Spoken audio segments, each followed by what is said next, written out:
नमस्ते दोस्तों, हमारी चैनल डर की दास्तान में आपका स्वागत है। उस रात की ड्यूटी मैं शायद कभी भूल नहीं पाऊंगी।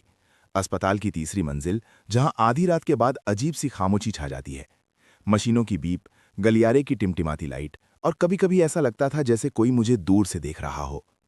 मैं कई सालों से नर्स की नौकरी कर रही हूं, लेकिन उस रात जो हुआ, उसने मेरे होश उड़ा दिए।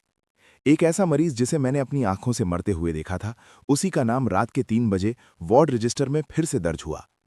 पहले तो मुझे लगा शायद कोई गलती होगी, लेकिन जब मैं उस कमरे के पास पहुंची तो दरवाजा अपने आप धीरे धीरे खुलने लगा। कमरे के अंदर अंधेरा था और उस अंधेरे में मुझे वही चेहरा दिखाई दिया। सफेद चादर में लिपटा हुआ वही मरीज जिसकी डेथ रिपोर्ट पर मैंने खुद साइन किए थे। उस रात मुझे पहली बार एहसास हुआ कि अस्पताल सिर्फ इलाज की जगह नहीं होता। कभी कभी यहाँ ऐसी चीजें भी भटकती हैं जिन्हें मरने के बाद भी शांति नहीं मिलती। उसके बाद हर रात कुछ न कुछ अजीब होने लगा। खाली बेड पर किसी के लेटने की आवाज, कॉरिडोर में किसी के पैरों की आहट, और आईसीयू के बाहर खड़ी एक औरत जो हर रात मुझसे एक ही सवाल पूछती थी, मेरे बेटे को देखा है? लेकिन उस औरत का बेटा 3 साल पहले इसी अस्पताल में मर चुका था। उस रात से शुरू हुई मेरी ड्यूटी की वो डरावनी कहानी, जिसे याद करते हुए आज भी मेरे रोंगटे खड़े हो जाते हैं। अगर आप सोचते हैं कि अस्पताल की रातें सिर्फ शांत होती हैं, तो शायद आपने कभी किसी नर्स की आंखों से रात की ड्यूटी नहीं देखी। क्योंकि जो मैं आपको बताने जा रही हूं, वो सिर्फ एक कहानी नहीं, बल्कि मेरी जिंदगी की सबसे डरावनी रातों का सच है, जिसे मैं आज अपनी जुबानी सुनाने जा रही हूं। मेरा नाम क्या है, ये शायद इस कहानी में जरूरी नहीं है। जरूरी है वो रात जिसने मेरी जिंदगी हमेशा के लिए बदल दी। मैं पिछले 7 सालों से एक बड़े सरकारी अस्पताल में नर्स के रूप में काम कर रही हूं।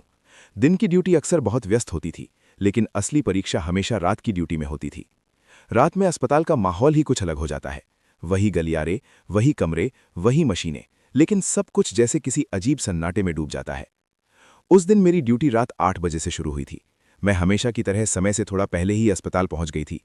सर्दियों का मौसम था, इसलिए बाहर जल्दी ही अंधेरा छा गया था। अस्पताल के गेट के पास खड़े गार्ड ने मुझे देखते ही सिर हिलाकर नमस्ते किया और मैं सीधे नर्सिंग स्टेशन की तरफ बढ़ गई। नर्सिंग स्टेशन पर उस समय सिर्फ रीमा बैठी थी। वो मेरी अच्छी दोस्त भी थी और अक्सर हमारी ड्यूटी साथ में ही लगती थी। उसने मुझे देखते ही कहा, आज तीसरी मंजिल का वार्ड तुम्हें संभालना है। मैंने हैरानी से पूछा, तीसरी मंजिल? लेकिन वहां तो ज्यादातर कमरे खाली रहते हैं ना? रीमा ने हल्की मुस्कान के साथ कहा, हाँ, लेकिन आज एक नया मरीज आया है। डॉक्टर ने खास निगरानी रखने को कहा है। मैंने सिर हिलाया और ड्यूटी रजिस्टर उठाकर मरीज की जानकारी देखने लगी। मरीज का नाम था राघव शर्मा, उम्र करीब 35 साल। उसे गंभीर हालत में शाम को ही अस्पताल में भर्ती किया गया था। रिपोर्ट के मुताबिक उसे किसी अजीब तरह की बीमारी थी, जिसका सही कारण डॉक्टर भी अभी तक नहीं समझ पाए थे। मैंने रजिस्टर बंद किया और तीसरी मंजिल की तरफ जाने के लिए लिफ्ट की तरफ बढ़ गई। लिफ्ट के दरवाजे धीरे धीरे बंद हुए और जैसे ही लिफ्ट ऊपर बढ़ने लगी, मेरे मन में एक अजीब सी बेचैनी होने लगी। पता नहीं क्यों, लेकिन उस रात मुझे शुरुआत से ही कुछ ठीक नहीं लग रहा था। तीसरी मंजिल पर पहुंचते ही वही जाना पहचाना सन्नाटा मेरा स्वागत करने लगा। ऊपर की लाइटें हल्की हल्की टिमटिमा रही थीं। लंबा सा कॉरिडोर जिसके दोनों तरफ मरीजों के कमरे थे, लेकिन ज्यादातर कमरे खाली थे। मैं धीरे धीरे चलते हुए वार्ड नंबर 309 के सामने पहुंची। यही वो कमरा था जहां राघव शर्मा को रखा गया था। मैंने दरवाजा हल्के से खोला। अंदर मशीनों की हल्की बीप बीप की आवाज आ रही थी। कमरे में हल्की सफेद रोशनी थी। बेड पर एक आदमी लेटा हुआ था। उसका चेहरा बहुत पीला पड़ चुका था। आंखें बंद थीं और सांसें भी बहुत धीमी चल रही थीं। मैं उसके पास गई और मशीनों की स्क्रीन चेक करने लगी। सब कुछ सामान्य लग रहा था, लेकिन उसके चेहरे पर कुछ अजीब था। ऐसा लग रहा था जैसे वो सो नहीं रहा, बल्कि किसी गहरी बेचैनी में हो। मैंने धीरे से उसका नाम पुकारा, मिस्टर राघव, सुन पा रहे हैं आप? कोई जवाब नहीं आया। मैंने सोचा शायद वो बेहोश होगा, इसलिए मैंने दवा की फाइल चेक की और मशीनों की सेटिंग ठीक करके वापस बाहर आने लगी। लेकिन जैसे ही मैं दरवाजे तक पहुंची, अचानक पीछे से मशीन की आवाज तेज हो गई। Beep beep beep. मैं तुरंत पलटकर बेड की तरफ दौड़ी। मशीन पर उसकी हार्टबीट अचानक बहुत तेज हो गई थी। मैं घबराकर तुरंत डॉक्टर को कॉल किया और उसके पास खड़ी हो गई। तभी अचानक उसकी आंखें खुल गईं। उसकी आंखें सीधे मेरी तरफ देख रही थीं, लेकिन वो नजर इंसान जैसी नहीं थी। उसकी आंखों में ऐसा डर था जैसे उसने कोई भयानक चीज देख ली हो। वो धीरे धीरे हिलने लगा और बहुत कमजोर आवाज में बोला, वो यहां आ गई है। मैं चौंक गई। मैंने झुककर पूछा, कौन आ गई है? उसने कांपते हुए दरवाजे की तरफ इशारा किया। मेरी नजर भी अपने आप दरवाजे की तरफ चली गई। दरवाजा आधा खुला हुआ था और कॉरिडोर में कोई नहीं था। मैंने फिर उसकी तरफ देखा और कहा, वहां तो कोई नहीं है। लेकिन तभी उसने अचानक मेरा हाथ कसकर पकड़ लिया। उसकी पकड़ इतनी ठंडी थी कि मेरी रूह कांप गई। वो कांपते हुए बोला, तुम्हें नहीं दिखेगी, वो सिर्फ मुझे लेने आई है। उसकी सांसें तेज हो गई थीं। मैं कुछ समझ पाती उससे पहले ही उसकी आंखें अचानक ऊपर की तरफ पलट गईं और मशीन की आवाज़ एक लंबी बीप में बदल गई। बीप। मेरे सामने कुछ ही सेकंड में उसकी मौत हो गई। मैं कुछ पल वहीं खड़ी रह गई, जैसे मेरा दिमाग काम ही नहीं कर रहा था। लेकिन असली डर तो उसके बाद शुरू हुआ, क्योंकि जब मैं धीरे धीरे कमरे से बाहर निकली तो मुझे साफ महसूस हुआ कि कॉरिडोर में मेरे अलावा कोई और भी खड़ा है और वो मुझे घूर रहा है। मैं कुछ पल के लिए वहीं दरवाजे के पास खड़ी रह गई। दिल इतनी तेज धड़क रहा था कि मुझे खुद उसकी आवाज़ सुनाई दे रही थी। मैंने धीरे धीरे सिर घुमाकर कॉरिडोर की तरफ देखा।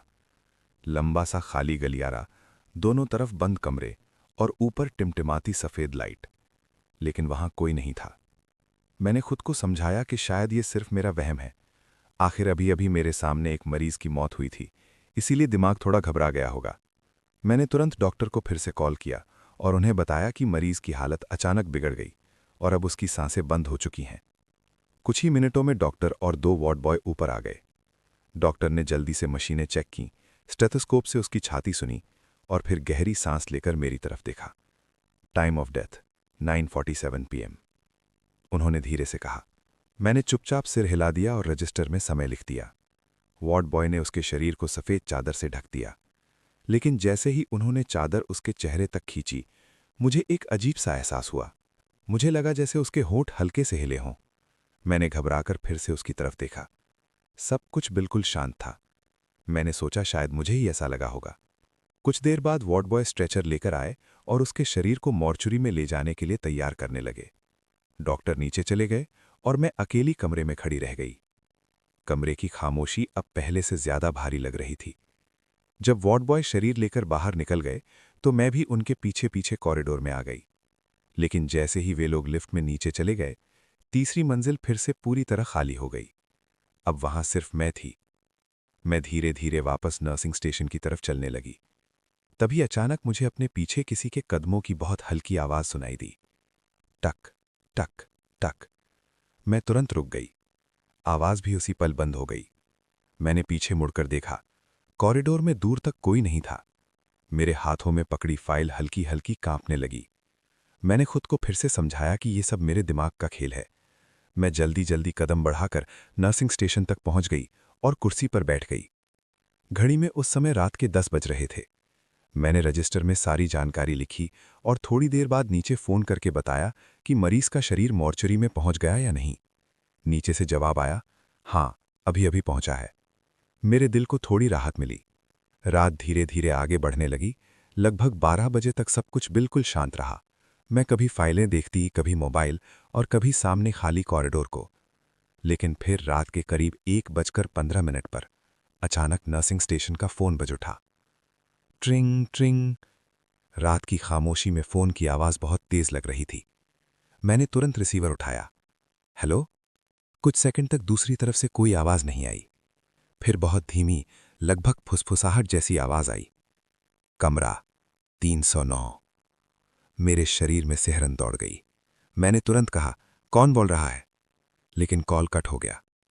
मैं कुछ पल तक फ़ोन को देखती रही।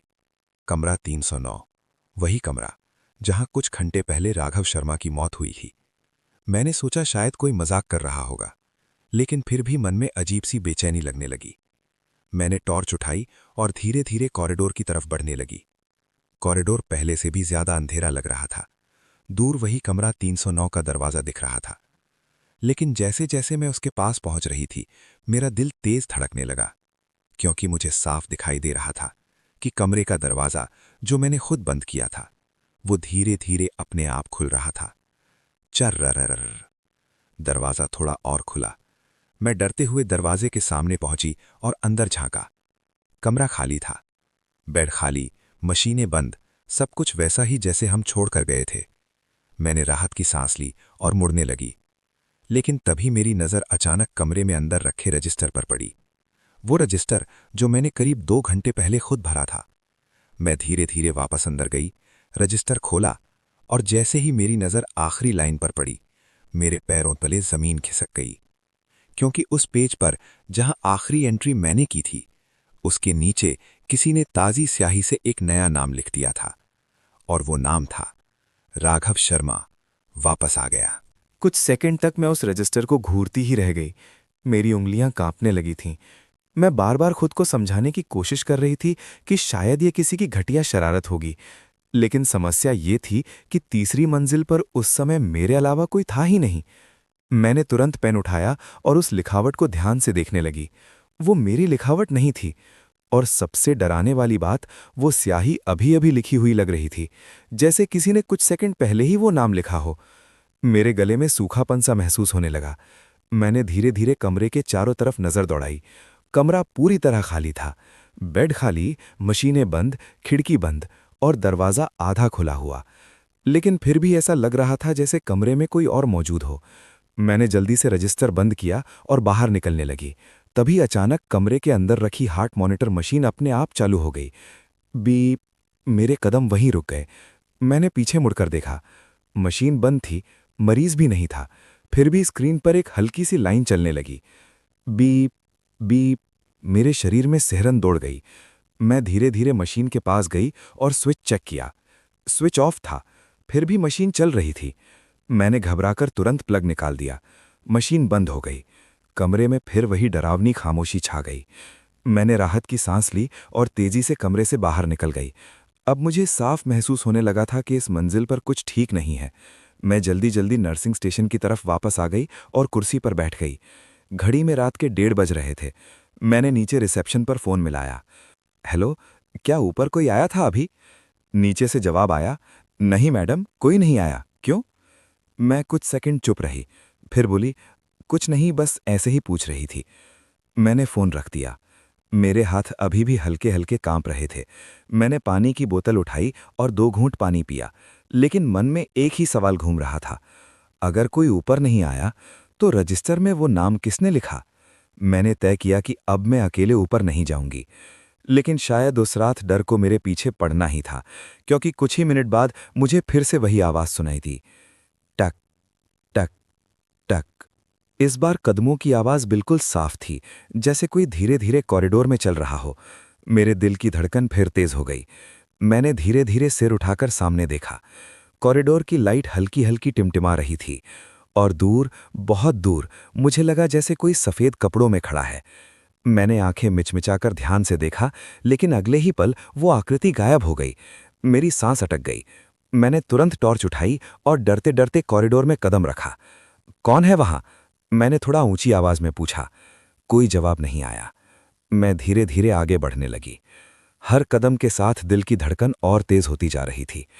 कॉरिडोर के आखिर में पहुंचकर मैंने टॉर्च चारों तरफ घुमाई। कोई नहीं था। लेकिन तभी अचानक मेरे पीछे से बहुत धीमी आवाज आई। एक औरत की आवाज, सिस्टर। मेरी रीढ़ की हड्डी तक ठंडक उतर गई। मैं धीरे धीरे पलटी। कॉरिडोर के बीचों बीच एक औरत खड़ी थी। सफेद साड़ी, बिखरे बाल और चेहरा बिल्कुल पीला। मैं उसे पहचान नहीं पा रही थी। वो धीरे धीरे मेरी तरफ देखने लगी, फिर बहुत शांत आवाज में बोली, मेरे बेटे को देखा है? मैंने घबराकर पूछा, कौन? आपका बेटा? वो कुछ कदम आगे बढ़ी। उसकी आंखें बिल्कुल खाली थीं। फिर उसने वही सवाल दोहराया, मेरा बेटा राघव, वो यहां भर्ती था। मेरा दिल एक पल के लिए जैसे रुक गया। मैंने हकलाते हुए कहा, लेकिन राघव तो। मैं आगे बोल ही नहीं पाई, क्योंकि अगले ही पल वो औरत अचानक मेरी आंखों के सामने से गायब हो गई, ऐसे जैसे वहां कोई था ही नहीं। कॉरिडोर फिर से खाली हो चुका था, लेकिन उसी समय मेरे पीछे कमरे 309 के अंदर से फिर से मशीन की आवाज गूंजने लगी। Beep beep beep. कुछ सेकंड तक मैं वही खड़ी रह गई। मेरे कानों में सिर्फ वही आवाज गूंज रही थी, बीप बीप बीप। कमरा 309। फिर से मेरे हाथ में पकड़ी टॉर्च कांपने लगी। दिमाग बार बार कह रहा था कि वहां मत जाओ, लेकिन दिल मान नहीं रहा था। आखिर में नर्स थी, और अगर सच में कोई मरीज अंदर होता तो मुझे देखना ही पड़ता। मैं धीरे धीरे मुड़ी और कमरे 309 की तरफ चलने लगी। कॉरिडोर पहले से भी ज्यादा ठंडा लग रहा था। ऐसा लग रहा था जैसे अचानक तापमान गिर गया हो। मेरे कदमों की हल्की आवाज उस खामोशी में बहुत साफ सुनाई दे रही थी। टक टक टक जैसे जैसे मैं कमरे के करीब पहुंच रही थी, मशीन की आवाज़ और तेज होती जा रही थी। Beep, beep, beep. दरवाज़ा इस बार पूरा खुला हुआ था। मैं दरवाजे के सामने पहुंची और धीरे से अंदर झांका, और जो मैंने देखा उसे देखकर मेरे शरीर में जैसे करंट दौड़ गया। कमरे के अंदर बेड पर कोई लेटा हुआ था, सफ़ेद चादर से ढका हुआ। मेरे हाथ से टॉर्च लगभग गिर ही जाती। ये कैसे हो सकता था, क्योंकि कुछ घंटे पहले ही हम उस मरीज का शरीर मॉर्चरी भेज चुके थे। मैं कुछ पल वहीं खड़ी रही, फिर डरते डरते कमरे के अंदर कदम रखा। मशीन सच में चालू थी। हार्ट मॉनिटर की स्क्रीन पर लाइन चल रही थी, जैसे किसी की धड़कन रिकॉर्ड हो रही हो। मैं धीरे धीरे बेड के पास पहुंची। चादर बिल्कुल स्थिर थी, लेकिन उसके नीचे साफ दिख रहा था कि कोई लेटा हुआ है। मेरी सांसें तेज हो गईं। मैंने कांपते हाथों से चादर का कोना पकड़ा और धीरे धीरे उसे ऊपर उठाया। जैसे ही चेहरा दिखाई दिया, मेरे मुंह से हल्की चीख निकल गई। वो वही था, राघव शर्मा। वही चेहरा, वही पीला रंग, वही बंद आंखें। लेकिन यह असंभव था, क्योंकि उसकी मौत मैंने अपनी आंखों से देखी थी। मैंने घबराकर पीछे कदम रखा। नहीं नहीं, ये कैसे हो सकता है? मैं बड़बड़ाने लगी। तभी अचानक उसकी उंगलियां हल्की सी हिलीं। मेरे पैरों के नीचे से जैसे जमीन खिसक गई। मैंने ध्यान से देखा, उसकी उंगलियां सच में हिल रही थीं। फिर धीरे धीरे उसकी आंखें खुलने लगीं। मेरी सांस रुक गई। उसकी आंखें पूरी तरह खुलीं और सीधा मेरी तरफ देखने लगीं। लेकिन उन आंखों में कोई जान नहीं थी। वो खाली थीं, बिल्कुल खाली। उसके होंठ धीरे धीरे हिले और बहुत धीमी आवाज में कहा, वो फिर आ गई है। मेरे शरीर में सिहरन दौड़ गई। मैंने डरते हुए पूछा, कौन? वो? उसने बहुत धीरे धीरे सिर घुमाकर कमरे के दरवाजे की तरफ देखा। मैंने भी डरते डरते पीछे मुड़कर देखा। दरवाजे पर वही औरत खड़ी थी, सफेद साड़ी, बिखरे बाल और वही खाली आंखें। इस बार वो साफ दिखाई दे रही थी। वो मुझे नहीं, राघव को देख रही थी। फिर उसने धीरे से कहा, चल बेटा, घर चल। कमरे की हवा अचानक बहुत ठंडी हो गई। मैं कुछ समझ पाती उससे पहले राघव अचानक बिस्तर से उठकर बैठ गया। मशीन की आवाज तेज हो गई। Beep, beep, beep. उसका शरीर अजीब तरीके से कांपने लगा। उसकी आंखें दरवाजे पर खड़ी औरत को घूर रही थीं। फिर अचानक उसने जोर से चीख मारी, नहीं, मुझे मत ले जाओ। अगले ही पल उसका पूरा शरीर अचानक पीछे गिर गया और मशीन की स्क्रीन पर लाइन सीधी हो गई। बी। कमरे में फिर से मौत का सन्नाटा छा गया। मैं डर के मारे हिल भी नहीं पा रही थी। मैंने धीरे धीरे दरवाजे की तरफ देखा। वो औरत अब वहां नहीं थी, जैसे वो कभी थी ही नहीं। कमरा फिर से खाली हो चुका था। लेकिन असली डर तो तब शुरू हुआ जब मैंने कांपते हुए फिर से बेड की तरफ देखा। बेड खाली था। राघव का शरीर गायब हो चुका था और उसी पल कॉरिडोर में कहीं दूर से किसी के घिसटते हुए कदमों की आवाज आने लगी। ग्र ग्र, जैसे कोई जमीन पर घिसटते हुए मेरी तरफ आ रहा हो। कुछ सेकंड तक मैं वहीं जड़ बनकर खड़ी रही। मेरी नज़र बार बार उस खाली बेड पर जा रही थी जहां कुछ पल पहले राघव बैठा हुआ था। दिल इतनी तेज धड़क रहा था कि मुझे लग रहा था अभी सीने से बाहर निकल जाएगा। कॉरिडोर से वही घिसटने की आवाज़ अब साफ सुनाई दे रही थी। घर, घर, घर, जैसे कोई भारी चीज़ फर्श पर घिसटते हुए आगे बढ़ रही हो। मैंने धीरे धीरे कदम पीछे खींचे और कमरे से बाहर झांका। कॉरिडोर लंबा और खाली दिखाई दे रहा था, लेकिन आवाज लगातार करीब आती जा रही थी। मेरे हाथ पैर सुन्न पड़ने लगे थे। मैंने तुरंत फैसला किया कि मुझे नीचे जाकर किसी को बुलाना चाहिए। मैं तेजी से नर्सिंग स्टेशन की तरफ बढ़ने लगी, लेकिन तभी कॉरिडोर की लाइट अचानक टिमटिमाने लगी। टिक, टिक, टिक, और अगले ही पल पूरी मंजिल की लाइट एक सेकंड के लिए बुझ गई। पूरा कॉरिडोर अंधेरे में डूब गया। मेरे मुंह से हल्की सी चीख निकल गई। मैंने तुरंत टॉर्च ऑन की। टॉर्च की रोशनी में कॉरिडोर की दीवारें बहुत डरावनी लग रही थीं, और फिर मुझे वो दिखाई दिया। कॉरिडोर के बीचों बीच जमीन पर कोई घिसटते हुए मेरी तरफ आ रहा था। मेरी सांस रुक गई। वो राघव था। उसका शरीर आधा फर्श पर घिसक रहा था। उसकी आंखें खुली हुई थीं और उसका चेहरा बेहद डरावना लग रहा था। उसकी उंगलियां फर्श पर रगड़ते हुए आगे बढ़ रही थीं। घर, घर। मेरे पैरों में जैसे जान ही नहीं बची थी। मैं पीछे हटने लगी। ये क्या हो रहा है? मैं बड़बड़ाने लगी। राघव धीरे धीरे मेरे करीब आ रहा था। उसके होंठ हिल रहे थे और फिर उसने बहुत धीमी आवाज में कहा, भाग जाओ, मैं समझ नहीं पाई। क्यों? वो अचानक थोड़ा जोर से बोला, वो तुम्हें भी देख रही है। मेरे पूरे शरीर में सिहरन दौड़ गई। कौन? मैंने डरते हुए पूछा। राघव की आंखें धीरे धीरे मेरे पीछे देखने लगीं। मेरा दिल जोर से धड़कने लगा। मैंने धीरे धीरे पलटकर पीछे देखा। कॉरिडोर के आखिर में वही औरत खड़ी थी। इस बार उसका चेहरा साफ दिखाई दे रहा था। उसकी आंखें बिल्कुल काली थीं, जैसे उनमें कोई गहराई ही ना हो। उसके होठों पर अजीब सी मुस्कान थी। वो धीरे धीरे मेरी तरफ चलने लगी। टक टक टक। लेकिन उसके पैर जमीन को छू ही नहीं रहे थे। वो जैसे हवा में तैरते हुए आगे बढ़ रही थी। मेरी सांसें तेज हो गईं। मैंने तुरंत पीछे देखा। राघव अब वहीं पड़ा था, लेकिन उसकी आंखों में डर पहले से ज्यादा था। वो बार बार सिर हिलाकर मुझे इशारा कर रहा था, भागो भागो। मैंने एक सेकंड भी बर्बाद नहीं किया। मैं तुरंत मुड़ी और पूरी ताकत से कॉरिडोर में दौड़ने लगी। मेरे कदमों की आवाज पूरे फ्लोर में गूंजने लगी, टक टक टक।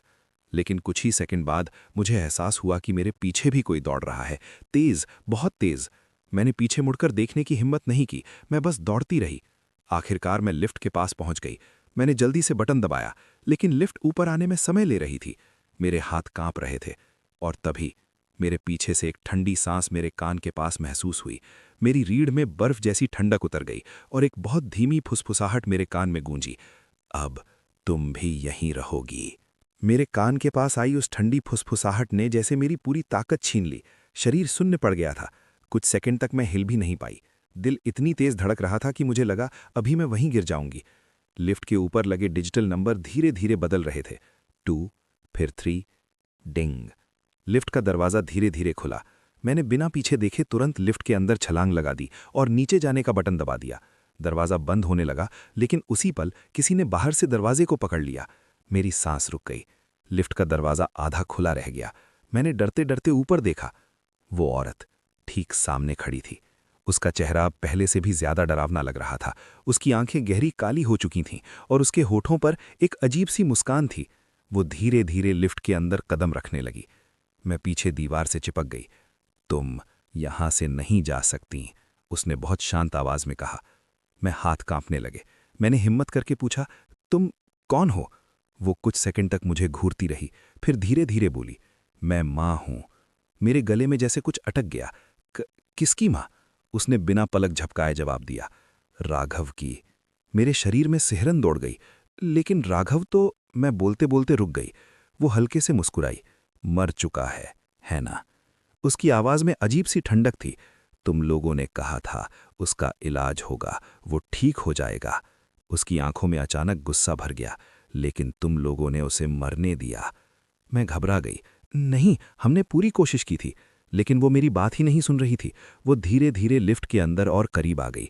अब वो मुझसे सिर्फ एक कदम दूर थी। लिफ्ट के अंदर अचानक बहुत ठंड हो गई थी। मेरी सांस से धुंध निकलने लगी। वो धीरे धीरे बोली, जब वो मरा उस रात मैं यहीं थी। मैं चौंक गई। लेकिन अस्पताल के रिकॉर्ड में तो लिखा है कि आप 3 साल पहले। वो अचानक हंस पड़ी, एक बहुत अजीब डरावनी हंसी। हाँ, 3 साल पहले। उसकी आंखें धीरे धीरे और काली होती जा रही थीं, क्योंकि उसी रात मैं भी मर गई थी। मेरे पैरों के नीचे से जैसे जमीन खिसक गई। क्या? वो धीरे धीरे मेरे बिल्कुल पास आ गई। मैं उसे लेने आई हूं 3 साल से। उसकी आवाज अब बहुत धीमी हो गई थी, लेकिन हर बार कोई ना कोई उसे रोक लेता है। मैं समझ नहीं पा रही थी कि वो क्या कह रही है। तभी अचानक लिफ्ट अपने आप नीचे जाने लगी। मैंने जल्दी से दरवाजे की तरफ देखा, लेकिन वो औरत अब भी मेरे सामने खड़ी थी। मैं डर के मारे आंखें बंद कर लीं। कुछ सेकंड बाद लिफ्ट रुक गई। डिंग। मैंने धीरे धीरे आंखें खोलीं। दरवाज़ा खुल चुका था, लेकिन सामने जो दिखाई दिया उसे देखकर मेरे होश उड़ गए, क्योंकि वो अस्पताल की ग्राउंड फ्लोर नहीं थी। वो वही तीसरी मंजिल थी, लेकिन सब कुछ अलग था। दीवारें टूटी हुईं, लाइटें बुझी हुईं और हर तरफ अंधेरा, जैसे ये मंजिल कई सालों से बंद पड़ी हो। मैं धीरे धीरे लिफ्ट से बाहर निकली। मेरे पीछे खड़ी वो औरत अचानक बोली, अब तुम भी देखोगी उस रात क्या हुआ था। और तभी कॉरिडोर के आखिर में मुझे अपना ही शरीर दिखाई दिया। मैं नर्सिंग स्टेशन के पास कुर्सी पर बैठी हुई थी, बिल्कुल स्थिर, जैसे किसी ने मेरी सांसें रोक दी हों। मेरे कदम वहीं रुक गए। कॉरिडोर के आखिर में नर्सिंग स्टेशन के पास मैं खुद को देख रही थी। मैं कुर्सी पर बैठी थी, सिर थोड़ा झुका हुआ और शरीर बिल्कुल स्थिर। मेरे हाथ पैर ठंडे पड़ गए। ये कैसे हो सकता है? मैंने बुदबुदाते हुए कहा। मैंने अपने हाथों की तरफ देखा। मैं पूरी तरह जिंदा थी, सांस ले रही थी, सब कुछ महसूस कर रही थी। फिर वो कौन थी जो वहां बैठी थी? मेरे पीछे खड़ी वो औरत धीरे से बोली, डर मत, अभी तुम जिंदा हो। उसकी आवाज सुनकर मेरे रोंगटे खड़े हो गए। मैंने धीरे से पलटकर उसकी तरफ देखा। वो अब भी वहीं खड़ी थी, लेकिन उसकी आंखें अब कॉरिडोर की तरफ थी। फिर वो कौन है? मैंने कांपती आवाज में पूछा। वो हल्का सा मुस्कुराई। वो तुम्हारी परछाई है, उस रात की। मेरे दिमाग में कुछ भी साफ नहीं हो रहा था। कौन सी रात? मैंने पूछा। वो धीरे धीरे कॉरिडोर की तरफ बढ़ने लगी। 3 साल पहले की रात। मैं भी अनजाने में उसके पीछे चलने लगी। कॉरिडोर में अजीब सा सन्नाटा था। दीवारों पर लगी पेंट उखड़ी हुई थी, जैसे इस मंजिल को बहुत समय से किसी ने छुआ भी ना हो। लेकिन सामने नर्सिंग स्टेशन के पास मैं खुद को देख सकती थी। वो मैं फाइल देख रही थी, जैसे कोई सामान्य ड्यूटी कर रही हो। मेरे शरीर में सिहरन दौड़ गई। मैंने उस औरत से पूछा, ये सच में 3 साल पहले का समय है? वो धीरे से बोली, हाँ, उस रात जब मेरा बेटा आखिरी बार इस अस्पताल में आया था। मैं चुप हो गई। कॉरिडोर में खामोशी के बीच अचानक कदमों की आवाज गूंजी। टक टक टक। मैंने देखा, कॉरिडोर के दूसरे छोर से 2 वार्ड बॉय एक स्ट्रेचर लेकर आ रहे थे। स्ट्रेचर पर कोई लेटा हुआ था। जैसे जैसे वो करीब आए, मेरा दिल तेज धड़कने लगा, क्योंकि स्ट्रेचर पर लेटा हुआ आदमी राघव था। लेकिन वो बहुत कमजोर लग रहा था, जैसे उसकी सांसें कभी भी रुक सकती हों। मैंने सामने बैठी अपने आप को देखा। वो तुरंत उठी और स्ट्रेचर की तरफ बढ़ी। जल्दी करो, डॉक्टर को बुलाओ, उसने घबरा कर कहा। एक वार्ड बॉय तुरंत भागा। मैं ये सब देख रही थी जैसे कोई पुरानी फिल्म चल रही हो। मैंने उस औरत की तरफ देखा। उसकी आंखों में आंसू थे। उस रात मुझे कहा गया था कि मेरा बेटा ठीक हो जाएगा। वो धीमी आवाज में बोली। फिर क्या हुआ? मैंने धीरे से पूछा। उसने कोई जवाब नहीं दिया। हम दोनों चुपचाप सामने का दृश्य देखते रहे। डॉक्टर भागते हुए आए। उन्होंने जल्दी जल्दी मशीनें लगाईं, दवाइयां दी, लेकिन राघव की हालत लगातार बिगड़ती जा रही थी। मशीन की आवाज तेज हो रही थी। Beep beep beep. मैंने अपने पुराने आप को देखा। वो घबराई हुई थी, लेकिन पूरी कोशिश कर रही थी। कुछ मिनट बाद अचानक मशीन की आवाज एक लंबी बीप में बदल गई। बी। कॉरिडोर में सन्नाटा छा गया। डॉक्टर ने धीरे से सिर झुका लिया। हम इसे बचा नहीं पाए। मेरे सामने खड़ी वो औरत धीरे धीरे कांपने लगी। उसकी आंखों से आंसू बहने लगे। उस पल मेरी दुनिया खत्म हो गई थी, उसने फुसफुसाते हुए कहा। मैं चुप रही, लेकिन तभी कुछ ऐसा हुआ जिसने मुझे अंदर तक हिला दिया। क्योंकि जैसे ही डॉक्टर और वार्ड बॉय बाहर निकले, मेरी पुरानी मैं अचानक राघव के शरीर के पास झुकी और उसने बहुत धीमी आवाज में कहा, अगर तुम सच में मर गए हो तो मुझे भी अपने साथ ले चलो। मेरी सांस अटक गई। मैंने डर के मारे उस औरत की तरफ देखा। उसने धीरे धीरे मेरी तरफ सिर घुमाया और बोली, अब समझ आई मैं यहां क्यों भटक रही हूं? उसके शब्द सुनकर मेरा दिल जैसे रुक सा गया। अब समझ आई मैं यहां क्यों भटक रही हूं? मैंने घबराकर उसकी तरफ देखा। मेरे दिमाग में हजारों सवाल घूम रहे थे। लेकिन इसका आपसे क्या संबंध है? मैंने कांपती आवाज में पूछा। वो कुछ सेकंड तक चुप रही, फिर धीरे धीरे बोली, क्योंकि उस रात मेरे बेटे की मौत के बाद जो हुआ वो किसी को नहीं पता। मैंने फिर सामने देखा। कॉरिडोर में वही पुराना दृश्य चल रहा था। डॉक्टर और वार्ड बॉय बाहर जा चुके थे। कमरा अब लगभग खाली था। सिर्फ 2 लोग थे। बेड पर पड़ा राघव का शरीर और उसके पास खड़ी मैं। मेरी पुरानी मैं कुछ सेकंड तक राघव के चेहरे को देखती रही। फिर उसने बहुत धीरे से उसका हाथ पकड़ लिया। उसकी आंखों में अजीब सा खालीपन था। मैंने धीरे से उस औरत से पूछा, क्या हुआ था उस रात? वो गहरी सांस लेकर बोली, मैं उस समय कमरे के बाहर थी, मुझे अंदर आने नहीं दिया गया था, लेकिन जो हुआ वो मैंने दरवाजे के शीशे से देखा था। मेरी नज़र फिर कमरे की तरफ गई। मेरी पुरानी मैं धीरे धीरे राघव के वर करीब झुकी और उसने बहुत धीमी आवाज में कहा, तुम्हें नहीं जाना चाहिए था। उसकी आंखों से आंसू बहने लगे। फिर अचानक कमरे की लाइट टिमटिमाने लगी। टिक टिक टिक। मेरे शरीर में सिहरन दौड़ गई, क्योंकि वही चीज मैं आज रात भी देख चुकी थी। कमरे के अंदर अचानक ठंडी हवा चलने लगी। चादर हल्की हल्की हिलने लगी। मेरी पुरानी मैंने घबराकर चारों तरफ देखा। फिर उसकी नज़र दरवाजे पर पड़ी। दरवाज़ा धीरे धीरे खुल रहा था। चररा। दरवाजे पर वही औरत खड़ी थी, राघव की माँ। वो धीरे धीरे कमरे के अंदर आई। मेरी पुरानी मैं घबरा गई। आप यहाँ कैसे? लेकिन उस औरत ने कोई जवाब नहीं दिया। वो सीधे बेड के पास आई और राघव के चेहरे को देखने लगी। कुछ सेकंड तक कमरे में खामोशी रही। फिर अचानक उसने अपना हाथ राघव की छाती पर रख दिया। मशीन जो बंद हो चुकी थी अचानक फिर से चालू हो गई। बीप। मेरी सांस अटक गई। ये कैसे? मैंने धीरे से कहा। मेरे पास खड़ी वही औरत बोली। उस रात मैंने उसे वापस बुलाने की कोशिश की थी। मैंने हैरानी से उसकी तरफ देखा। क्या? वो बोली, एक माँ अपने बेटे को खोने के बाद कुछ भी कर सकती है। मैंने भी किया। कमरे के अंदर मेरी पुरानी मैं डर के मारे पीछे हट गई थी, लेकिन राघव का शरीर धीरे धीरे हिलने लगा। उसकी उंगलियां कांपने लगी। फिर अचानक उसकी आंखें खुल गईं, लेकिन उसकी आंखें बिल्कुल काली थीं। मेरे पूरे शरीर में ठंडक दौड़ गई। मेरी पुरानी मैं डर के मारे चीख पड़ी। ये क्या हो रहा है? राघव धीरे धीरे बैठ गया। उसकी नज़र सीधी अपनी मां पर थी। फिर उसने बहुत अजीब आवाज में कहा, मां, आपने मुझे क्यों बुलाया? कमरे की हवा और ठंडी हो गई। उसकी मां की आंखों से आंसू बह रहे थे। क्योंकि मैं तुम्हारे बिना नहीं जी सकती। कुछ सेकंड तक दोनों एक दूसरे को देखते रहे। फिर अचानक राघव ने अपना सिर धीरे धीरे मेरी पुरानी मैं की तरफ घुमा लिया। उसकी काली आंखें सीधी उसकी आंखों में घूर रही थीं, और अगले पल ही वो अचानक बहुत तेज आवाज में चिल्लाया। कमरे की सारी लाइटें एक साथ बुझ गईं। पूरा कॉरिडोर अंधेरे में डूब गया। मैं घबराकर पीछे हट गई, और जब कुछ सेकंड बाद लाइट फिर से जली तो कमरे के अंदर तीनों लोग गायब थे। राघव, उसकी मां और मेरी पुरानी मैं। मेरे बगल में खड़ी वो औरत अचानक धीमी आवाज में बोली।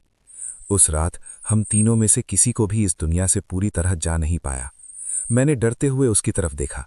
वो धीरे धीरे मेरी तरफ झुकी और बोली, अब तुम्हें तय करना है कि अगली आत्मा कौन बनेगी। उसकी बात सुनकर मेरे शरीर में जैसे बिजली दौड़ गई।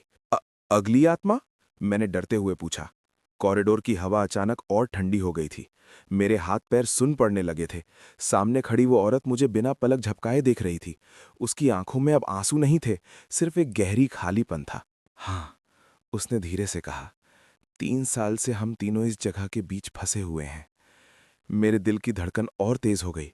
लेकिन मैं तो अभी जिंदा हूं, मैंने घबराकर कहा। वो हल्का सा मुस्कुराई। अभी? उसका ये शब्द सुनकर मेरे रोंगटे खड़े हो गए। मैंने जल्दी से कॉरिडोर की तरफ देखा। सब कुछ अभी भी उस पुराने टूटे हुए अस्पताल जैसा लग रहा था। मैंने डरते हुए पूछा, उस रात फिर क्या हुआ था? वो धीरे धीरे बोली, जब लाइट वापस आई तो मेरा शरीर उसी कमरे में पड़ा था। मैंने चौंक कर उसकी तरफ देखा। आपका शरीर? वो सिर हिलाने लगी। हाँ, मेरे बेटे के पास। मेरी सांस अटक गई। उस रात मैं अपने बेटे की लाश के पास ही बैठी थी और अचानक मेरा दिल रुक गया। मेरे दिमाग में जैसे सब कुछ जुड़ने लगा। मतलब आप दोनों उसी रात मर गए? वो बोली, हाँ, लेकिन कहानी वहीं खत्म नहीं हुई। मैंने चुपचाप उसकी बात सुननी शुरू की। जब डॉक्टर वापस कमरे में आए तो उन्होंने 2 लाशें देखीं, मेरा बेटा और मैं। मैंने धीरे से पूछा, फिर? वो बोली, लेकिन तीसरा इंसान गायब था। मेरे शरीर में सिहरन दौड़ गई। तीसरा मतलब मैं? उसने धीरे धीरे सिर हिलाया। मेरे पैरों तले जमीन खिसकने लगी। लेकिन मैं तो अभी यहां हूं, वो मेरी आंखों में देखते हुए बोली। हाँ, क्योंकि उस रात तुम्हें जाने दिया था। मेरे गले से आवाज ही नहीं निकल रही थी। क्यों? उसने जवाब दिया, क्योंकि तुम ही एकमात्र इंसान थी जिसने मेरे बेटे को बचाने की पूरी कोशिश की थी। कॉरिडोर में सन्नाटा छा गया। मैंने धीरे से पूछा, फिर 3 साल बाद मैं यहां फिर क्यों आई? उसकी आंखें अचानक बदल गईं। क्योंकि समय पूरा हो गया है। मेरे शरीर में ठंडी लहर दौड़ गई। कौन सा समय? वो धीरे धीरे कॉरिडोर के आखिर की तरफ देखने लगी। मैंने भी उसकी नजर का पीछा किया। कॉरिडोर के अंत में मुझे 2 परछाइयां दिखाई देने लगी, एक राघव की, दूसरी उसी औरत की।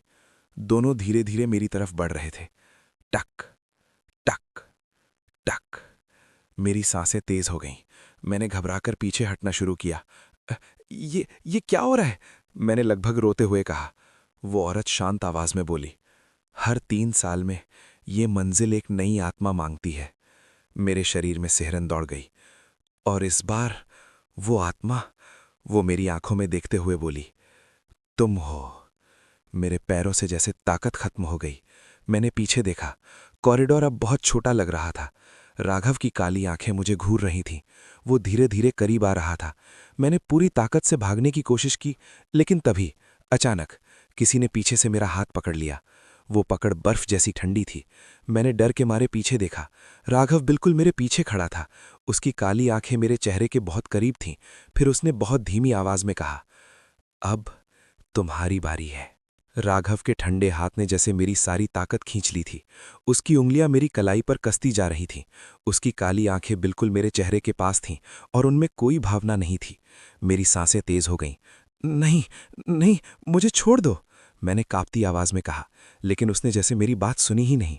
उसकी पकड़ और कस गई। कॉरिडोर में खड़ी उसकी मां धीरे धीरे हमारी तरफ बढ़ रही थी। उसके चेहरे पर वही ठंडी मुस्कान थी। डरो मत, उसने बहुत शांत आवाज में कहा, ये दर्द ज्यादा देर नहीं रहेगा। मेरे दिल की धड़कन कानों में गूंजने लगी। मैंने पूरी ताकत से अपना हाथ छुड़ाने की कोशिश की। मैं मरना नहीं चाहती, मेरे मुंह से निकल गया। अचानक राघव की पकड़ थोड़ी ढीली पड़ गई। उसकी आंखों में पहली बार कुछ अलग सा दिखाई दिया, जैसे कोई याद। वो कुछ सेकंड तक मुझे देखता रहा, फिर बहुत धीमी आवाज में बोला, तुम वही हो। मैं हाफते हुए बोली, कौन? उसकी आंखों की काली परत धीरे धीरे हल्की होने लगी। जिसने उस रात मुझे बचाने की कोशिश की थी। मेरी सांस रुक गई। उसकी मां अचानक गुस्से में चिल्लाई, राघव! कॉरिडोर की लाइटें जोर जोर से टिमटिमाने लगीं। टिक टिक टिक। राघव ने मेरी तरफ देखा। उसकी आंखों में अब डर था, वही डर जो मैंने पहली बार उसकी मौत से पहले देखा था। तुम्हें यहां नहीं रहना चाहिए, उसने धीरे से कहा। तो मैं क्या करूं? उसने मेरी कलाई छोड़ दी। भाग जाओ, उसकी मां अचानक और तेज आवाज में चिल्लाई। नहीं, उसे जाने मत दो। कॉरिडोर में तेज हवा चलने लगी। दीवारों पर लगी पुरानी खिड़कियां जोर जोर से हिलने लगीं। राघव अचानक मेरे सामने आकर खड़ा हो गया, जैसे मुझे बचाने की कोशिश कर रहा हो। उसने अपनी मां की तरफ देखा। मां, इसे जाने दो। लेकिन उसकी मां की आंखें अब पूरी तरह काली हो चुकी थीं। 3 साल से हम इंतजार कर रहे हैं, अब ये नहीं जाएगी। मेरे शरीर में डर की लहर दौड़ गई। कॉरिडोर की जमीन हल्की हल्की कांपने लगी। राघव ने तुरंत मेरा हाथ पकड़ा और मुझे पीछे की तरफ धक्का दिया। दौड़ो, वो चिल्लाया। मैंने एक पल भी नहीं सोचा। मैं पूरी ताकत से कॉरिडोर की तरफ भागने लगी। पीछे से तेज आवाजें आ रही थीं, जैसे 2 लोग लड़ रहे हों। मैं पीछे मुड़कर नहीं देखना चाहती थी, बस भागती रही और अचानक मेरे सामने तेज रोशनी चमकी। मेरी आंखें बंद हो गईं। जब मैंने धीरे धीरे आंखें खोली तो मैं नर्सिंग स्टेशन की कुर्सी पर बैठी हुई थी। मेरे हाथ में वही रजिस्टर था। कॉरिडोर बिल्कुल सामान्य लग रहा था। लाइटें जल रही थीं, सब कुछ शांत था। मैं हाँफ रही थी, जैसे अभी अभी बहुत तेज दौड़ी हूं। मैंने घबराकर घड़ी देखी। रात के 1:15। ठीक वही समय जब फोन आया था। मैंने जल्दी से रजिस्टर खोला, उस पेज पर नजर डाली जहां पहले वो अजीब एंट्री दिखाई दी थी, लेकिन अब वहां सिर्फ मेरी लिखावट थी। Raghav Sharma, time of death 9:47 PM। मेरे शरीर में सिहलन दौड़ गई। क्या ये सब सपना था या सिर्फ मेरे डर का वहम? लेकिन आज भी जब मैं धीरे से सिर उठाकर कॉरिडोर की तरफ देखती हूं तो कॉरिडोर बिल्कुल खाली था। लेकिन तभी मेरे कान के पास बहुत धीमी फुसफुसाहट गूंजी, इतनी धीमी कि अगर मैं ध्यान ना देती तो शायद सुन भी नहीं पाती। धन्यवाद। मेरे हाथ से रजिस्टर गिर गया। मैंने तुरंत पीछे मुड़कर देखा, कोई नहीं था। कॉरिडोर पहले की तरह खाली था। लेकिन उस रात के बाद मैंने फिर कभी तीसरी मंजिल की रात की ड्यूटी नहीं की। और आज भी जब कभी आधी रात को अस्पताल की खामोशी याद आती है तो मुझे वो काली आंखें और वो ठंडी आवाज याद आ जाती है, जिसने जाते जाते मुझसे सिर्फ एक शब्द कहा था, धन्यवाद। उस रात के बाद मैंने कई बार खुद से पूछा, क्या वो सब सच था या सिर्फ मेरे डर का वहम? लेकिन आज भी जब मैं किसी अस्पताल के लंबे खाली कॉरिडोर के बारे में सोचती हूं तो मेरे कानों में वही मशीन की आवाज गूंजने लगती है, बीप बीप बीप। और कभी कभी ऐसा भी लगता है जैसे कोई दूर खड़ा मुझे देख रहा हो।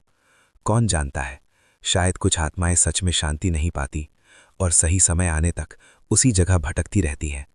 अगर आपको ये डरावनी कहानी पसंद आई तो ऐसी ही और सच्ची लगने वाली रोंगटे खड़े कर देने वाली कहानियां सुनने के लिए हमारे चैनल डर की दास्तान को ज़रूर याद रखें, क्योंकि अगली कहानी में जो होने वाला है वो शायद इस कहानी से भी ज़्यादा डरावना होगा।